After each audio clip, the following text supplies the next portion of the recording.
all you slashaholics. Welcome to Slash Sisters. I be Slash Sister Jen. She be Slash Sister Jedi, and I am Slash Sister Hallie, and we want to welcome you back to your favorite channel for horror movie reviews by true horror movie fans. That's us. That's right, y'all. If this is your first time here, welcome. We are sure glad you're here. There's a lot of fun stuff in the background to look at. More stuff over there that you guys can't even see. Maybe we should give you a tour. I was doing tours on TikTok until TikTok got shut down. It's not shut down anymore, though. Anyways. If you deleted it off your phone, you can't download it. Really? Mm-hmm. Huh? Excuse me, I got the little hiccups. She's getting clamped over the movie. We are glad you are here, and while you are here, go ahead and slash that subscribe button so you don't miss out on any of the nonsense that we get up to around here, including this fucking thing. This, yes.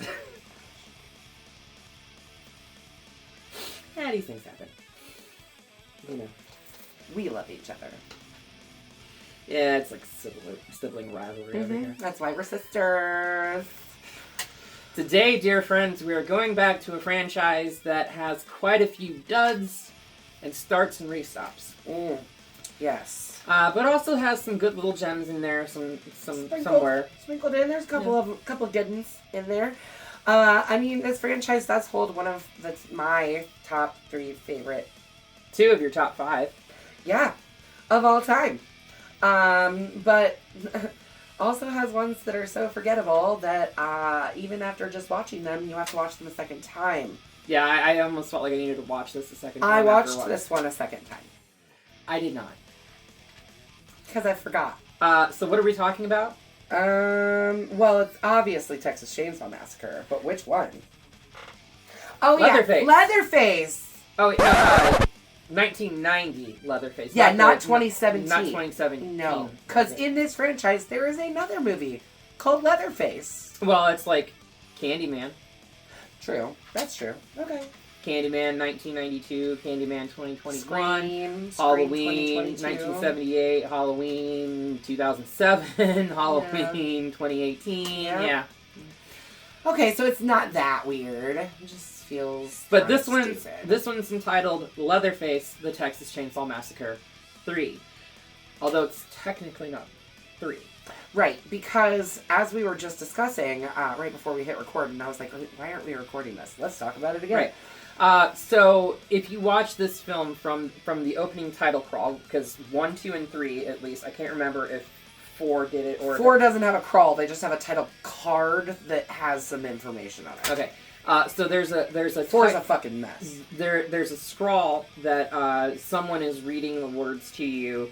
Basically, this acknowledges in the first 2 it was John Haircut, but it's definitely not in the third one. And in the remake, he did it as well. Yeah.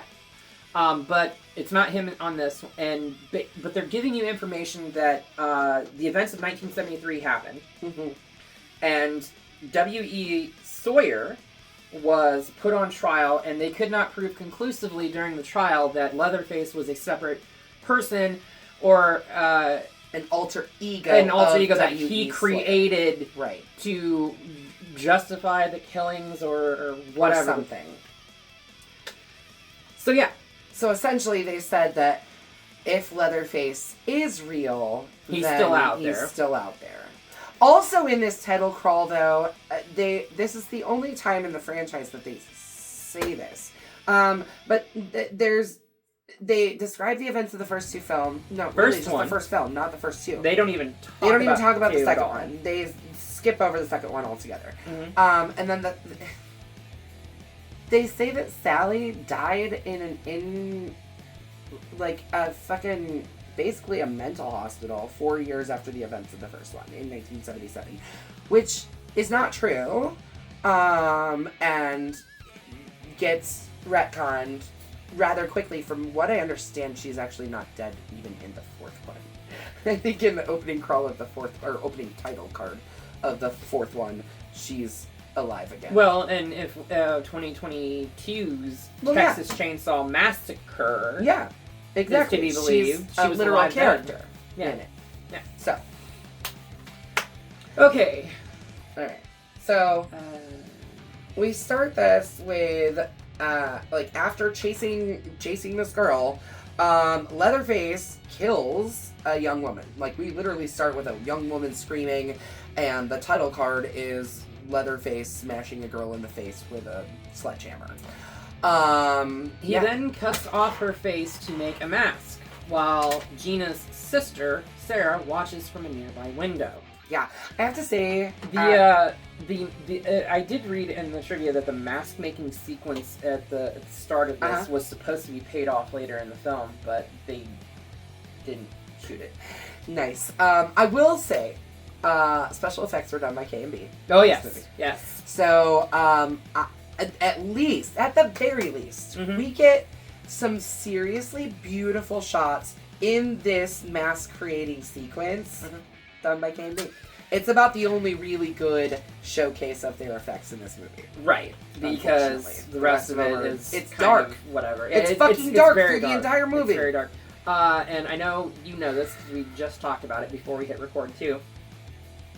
Kane Hodder was the stunt coordinator on this. Yes. Yes. He also doubled Leatherface for a couple of the scenes, and the initial trailer that was done for this with Excalibur's chainsaw coming up out of the lake and being tossed to Leatherface was Kane Hodder. It was Kane as Leatherface. So Kane Hodder has played Leatherface, Jason, Freddy's hand, and Victor Crowley. Yes. 4 very prominent slashers. Yeah.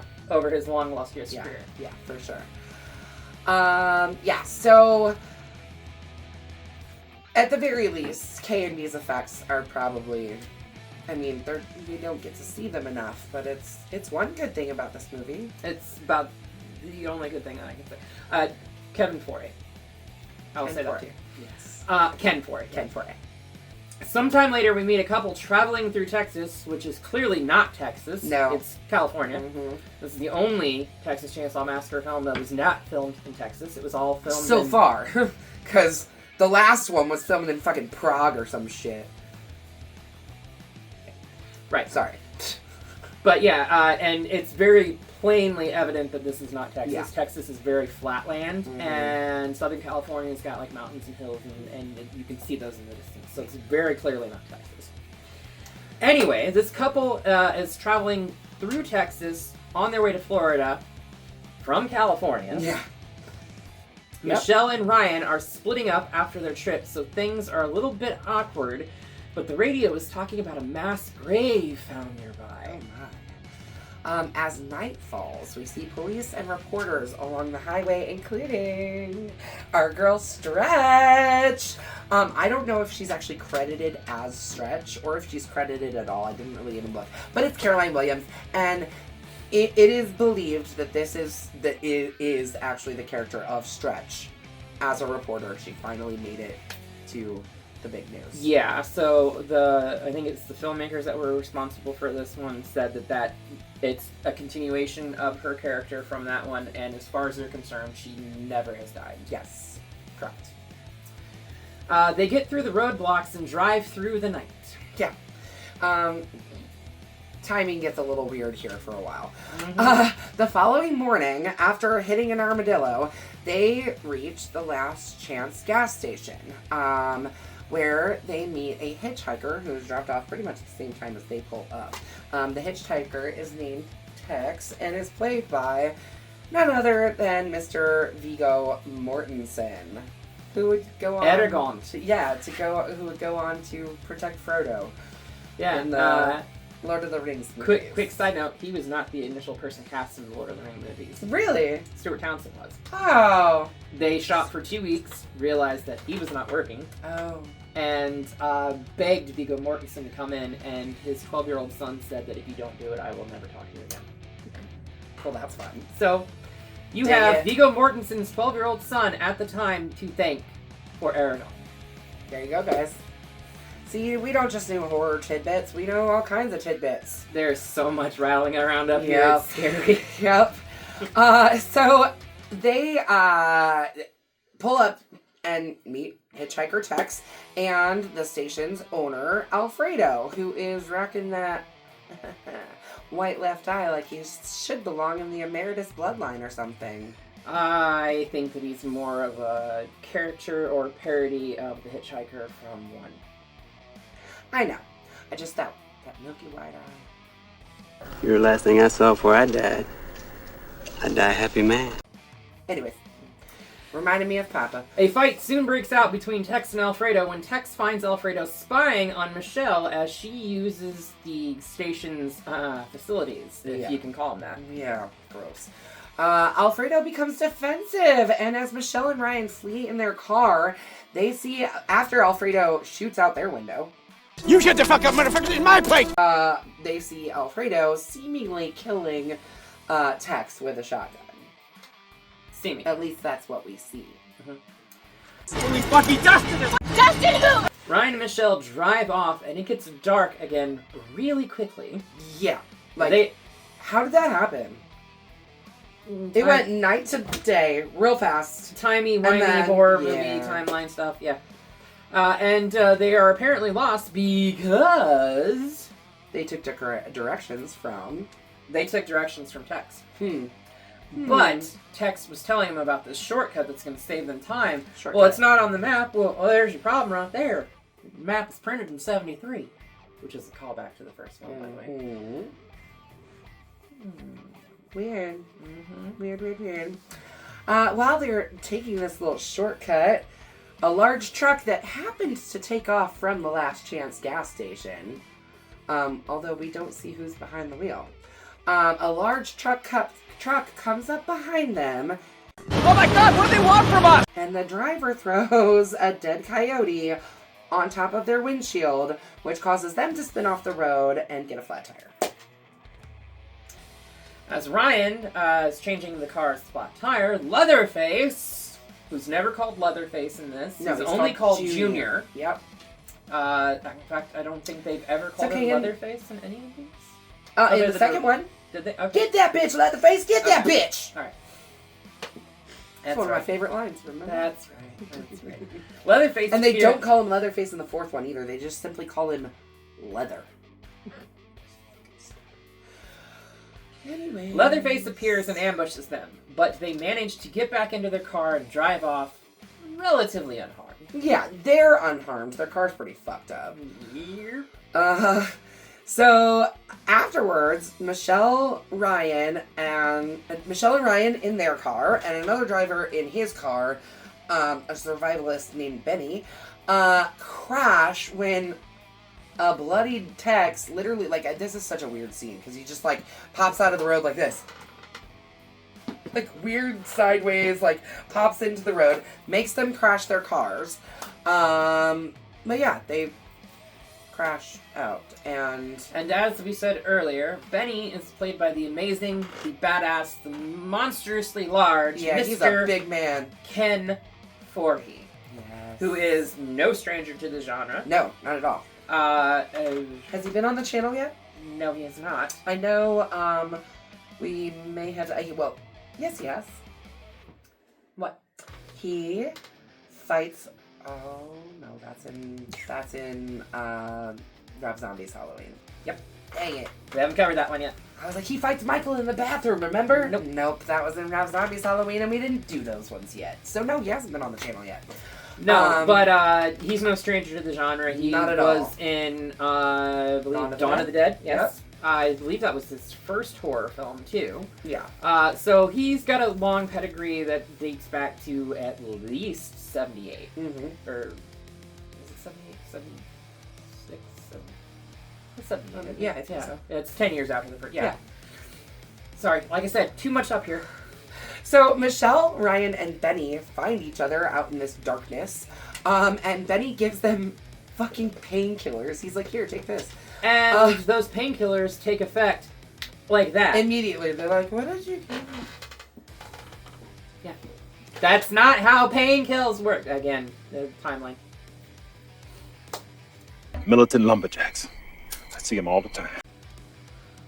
Anyways, Benny then heads up the road to try and find Tex, the guy who clearly acted like he was needing some help up on the road.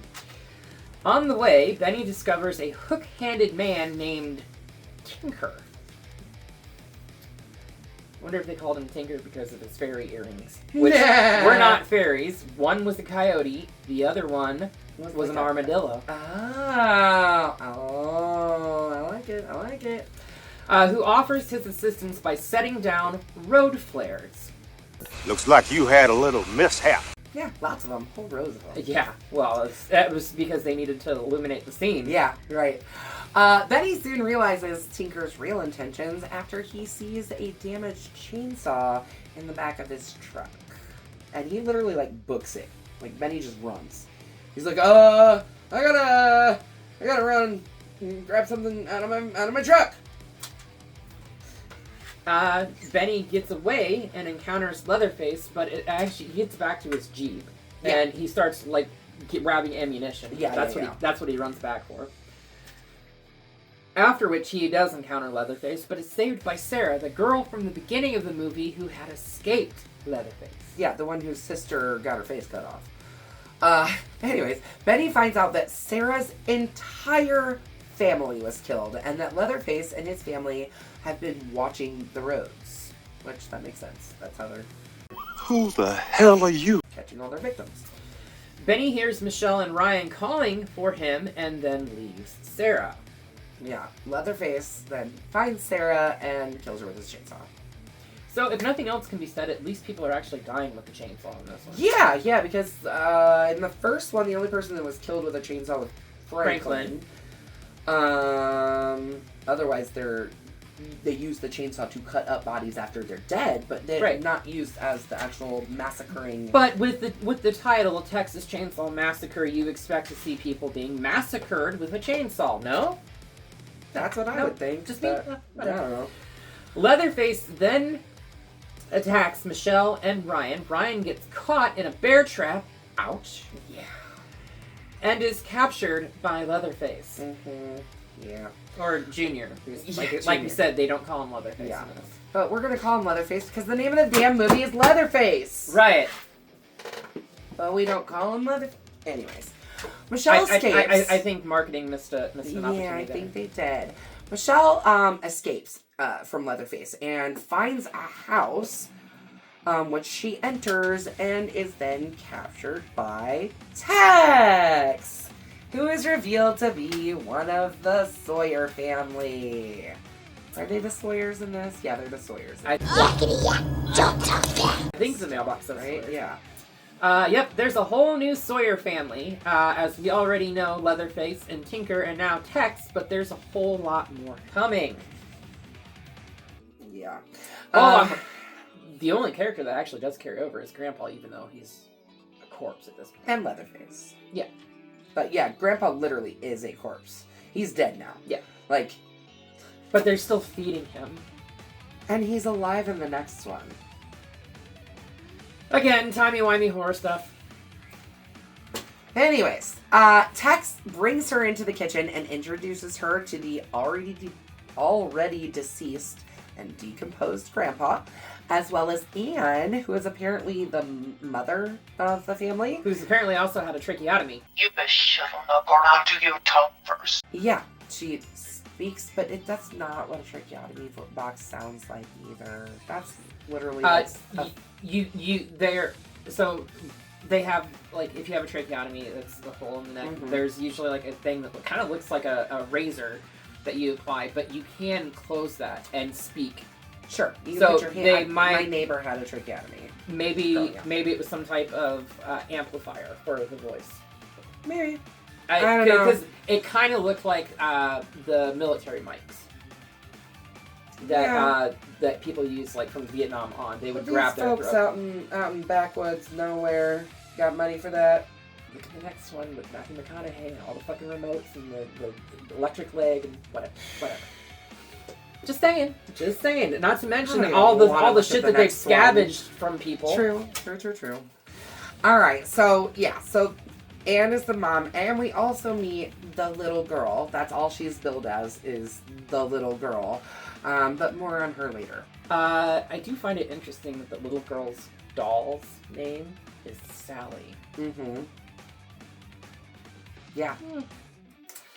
Tinker then drags in the badly injured Ryan, who apparently is not dead, and he and Tex suspend him upside down with a pair of meat hooks that clearly is meant to be an homage to, can't even remember her name in the first one now. Anyway, but they literally hook him through, like, the leg bones above the ankle so he won't fall off. Yeah. When Leatherface returns home, Tex gives him a present. A large golden chainsaw. It's not gold. It's gold. It's golden. Yeah, it is. Yeah. Silver. It's absolute. Well, the main part of the chainsaw is gold. Like the actual machine part. It was Not the blade. The blade is silver. I swear to God, the trivia said it was chrome. I'm telling you that the reason that James gives a golden chainsaw on every kill count is because of this movie. Well, that's James, it's not us. Because of this movie and the golden chainsaw. It's not gold. It's definitely gold. It's got gold all over it. Anyways. It wasn't We'll gold put in it the up trailer. here on the screen. It wasn't gold in the trailer. Maybe not in the trailer, but that trailer didn't have anything to do with this movie. No, definitely. Anyways. Other than the fact that the blade does say it's all family on it. Yes, so the blade on this golden chainsaw says, "The saw is family." It's engraved on it. By the way, that chainsaw was 80 fucking pounds. Oh, yeah. I don't doubt that. It looked monstrous. Mm-hmm. In the woods, Benny finds Alfredo and apparently kills him. But he basically just throws him in some water and says, He, hits him with the butt of his gun. meh, good enough. Yeah, I mean, I guess. Do I know you? One down. Back in the house, Leatherface does his lessons, which shows us just how fucking messed up he actually is. He's a child, a literal child, and has been turned into a monster. So let's remember that. This man is a literal child.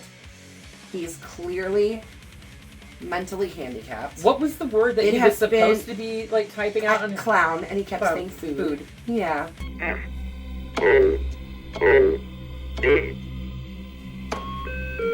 Don't try again. Tastes a bit funny. Established in the very first one, he is clearly mentally handicapped. He's got low IQ, and he's been manipulated by his family. Again, in the second one, which doesn't really necessarily coordinate into this third one, because He is still that lower functioning. lower IQ, definitely mentally handicapped. In this one, it is very much established that not only can he not read, he cannot write, he doesn't understand things, he has a low IQ and is mentally handicapped. Now tell me why the family somehow has convinced this child to his victims. Because The family's got to go on somehow. according to Tex, He does make the sweetest damn babies, you know. okay. Leatherface is a lot of things. A lot of fucking things. Leatherface is not a Only in this film has there ever been any kind of sexual element to him other than like the soda machine or the soda thing. Which that was different. That was different. That was him getting his jollies off. Yeah. No. I fucking hate this movie, you guys. I hate this movie. I hate that they do this to Leatherface. I love Leatherface as a character because he is that simple person. It sucks that he's that simple person that's been manipulated by his family. Sure. However, Leatherface only cares about killing and protecting his property and his family. I do like that there's a line that Tinker says to Leatherface after they give him the present or whatever. They find out that Benny's alive or whatever. Well, it looks like you got a present for a job that ain't done yet. I also really, really hate that they keep calling Benny. I'm not even gonna say it. You know the word. They keep calling him something really inappropriate. Yeah, it rhymes with trigger. No, they don't call him that. They call him the dark meat. Mm. And they also call him a couple of other things. They don't call him that. That is one word that they don't use. I will give him. Maybe they did. I don't know. Maybe I missed one. But yeah, they keep calling him The dark meat. the dark meat. Mm-hmm. Yeah, which is gross.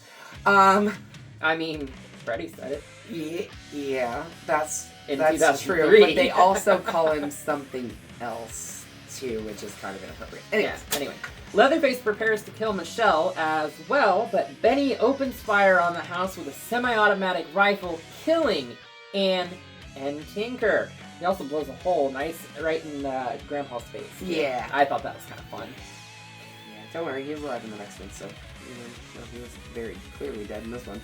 And if he wasn't dead prior, he definitely is. Yeah. Michelle escapes and flees into the woods.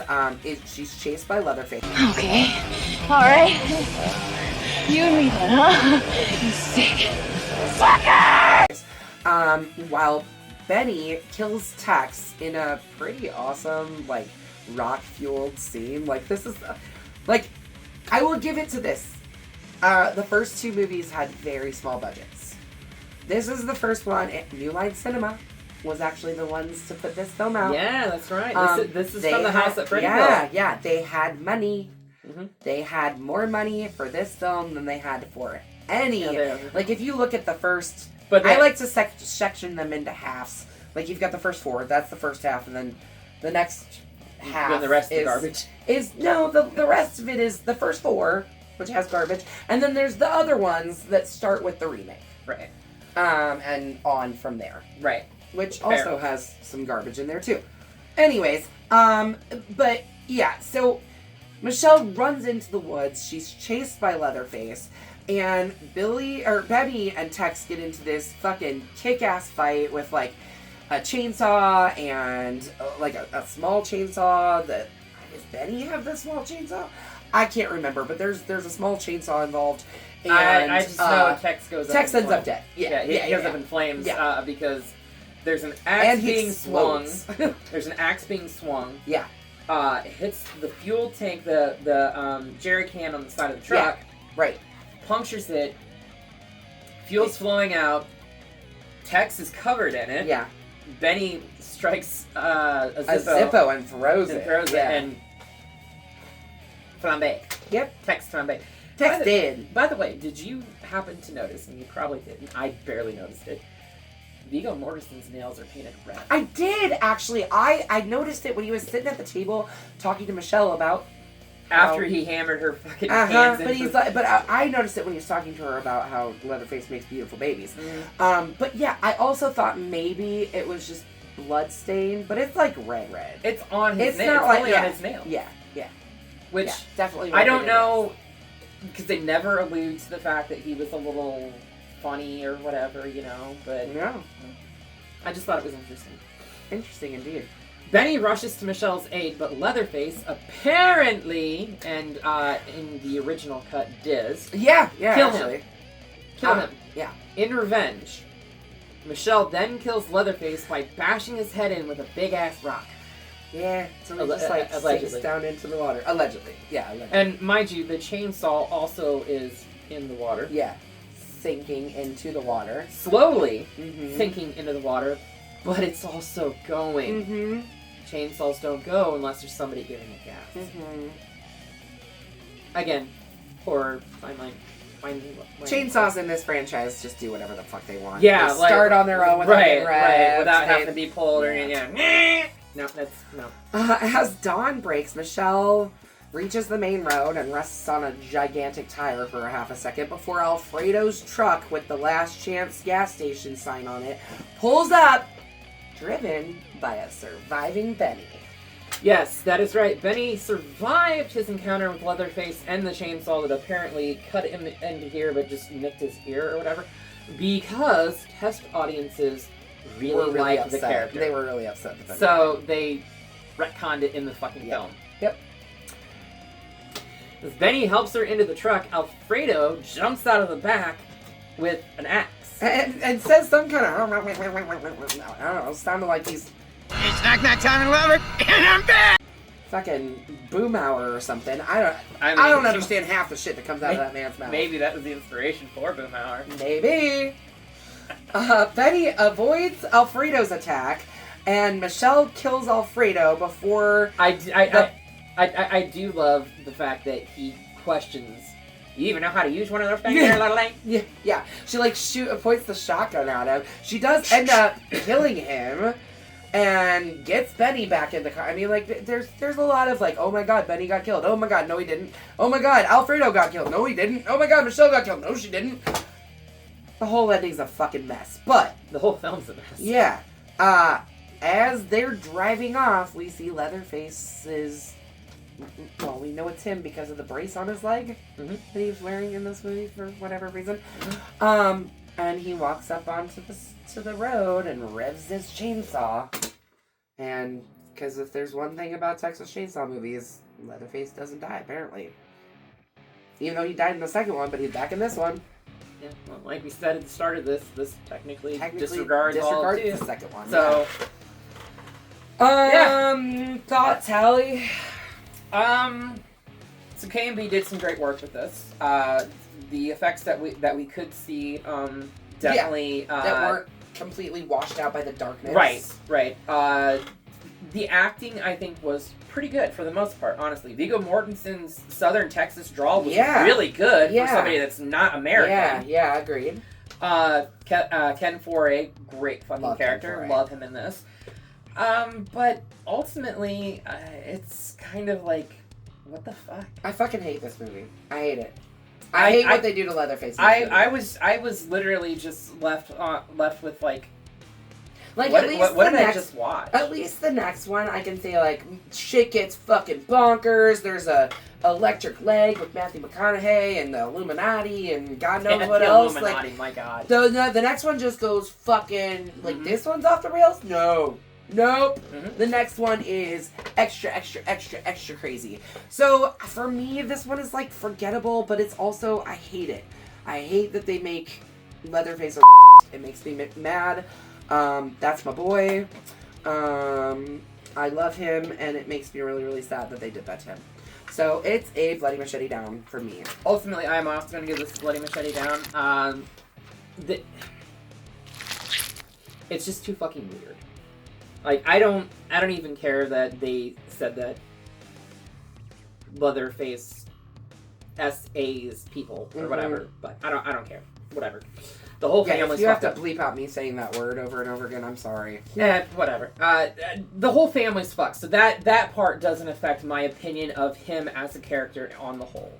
But the whole film is just kind of messy and like, especially like, the entire time, I always thought that this was a continuation of 2, even though everyone dies in 2. But this is apparently a continuation of 1. Yeah, but like, where's the rest of this family even come from? There's no explanation. There's no connection to his previous family. If his previous family, like, they didn't die. The only people that died from his previous family was the hitchhiker. It's almost like whoever got a hold of the story, right, or created a story, was like, well, I don't give a fuck what they did in the other one. This is what we're making. Which is never good. Yeah, well, and then when we go into the next one, Kim Henkel, who really did have a big say in writing the first movie, is the one who writes the fourth one and directed it. Yeah. So, well, we're gonna send this straight back to Texas because get the out of here. Yeah, that's garbage. Anyways, we're working on sequels, you guys. Sequels it's the year of we keep saying it, and it's no fucking joke. 2025, year of sequels. Year of the sequels. And the next film is no exception. In fact, it's probably one of the rare instances where the sequel is better than the original. I would agree with you on that one. Even though it's still part of the franchise, I know, like, they did the whole, like, sequels are never good, never better than the original in, like, Scream 2 or whatever. But no, this one, and mind you, they even reference it in Scream 2, talking about James Cameron! Yeah. James Cameron's Aliens! And we are going to be covering the special edition because there is additional footage that is actually prevalent to the story of the characters evolving. Okay. So we will be covering the special edition of this. if those of you that don't know, the biggest thing is Ripley had a daughter Right. that dies. Right. They cut that from the theatrical. Yeah. Because pacing. They didn't have time to put it in there. But knowing that, it changes how you perceive her as a character in this and her relationship and correlation to Newt. Okay. Yeah. Yeah, that makes sense. So, special edition of this. But make sure you watch, at the very least, watch the original the regular version if you can't get the special edition. And join us next week where we break down. And, make sure you slash that subscribe button. Stab that like button. And ring-a-ling the great bell so you don't get buried alive and you stay up to date on everything we're doing on this here channel. And until next time, we will see you all in the afterlife.